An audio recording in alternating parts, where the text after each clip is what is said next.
सिंदूर रंग चढ़लाई सन की पिया हो सिंदूरा गईनी। पवन सिंह चुनाव भले ही हार गए, लेकिन आज दोस्तों ऐसा लगता है कि पवन भैया अपनी जिंदगी को जीत गए हैं। जी हाँ, जैसा कि आपको पता होगा कि पवन सिंह चाहे फिल्मों में हो चाहे गानों में है, नंबर 1 पर ही रहते हैं। लेकिन दोस्तों एक जगह पवन सिंह हमेशा फेल हो जाया करते थे, वो थी इनकी शादी वाली जिंदगी।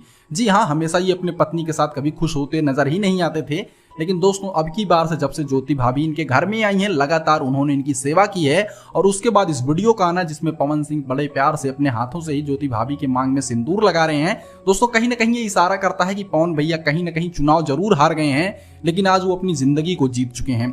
जी हाँ, पवन सिंह की जिंदगी में बस इसी चीज की कमी थी, वो अपने वैवाहिक जीवन में खुश नहीं रहा करते थे। लेकिन दोस्तों जब ऐसे वीडियोस आते हैं तो देखकर बहुत ज्यादा खुशी होती है कि चलो आखिरकार हमारे पवन भैया जिस चीज से तरस रहे थे, जिस चीज की उनकी जिंदगी में कमी थी, आज वो भी पूरी हो गई। जी हाँ, ये वीडियो देखकर बहुत ज्यादा अच्छा लगा। पवन भैया भले ही चुनाव हार गए, लेकिन आज वो अपनी जिंदगी को जीत गए। वैसे दोस्तों इसके बारे में आपकी क्या राय है, हमको कमेंट जरूर कीजिएगा।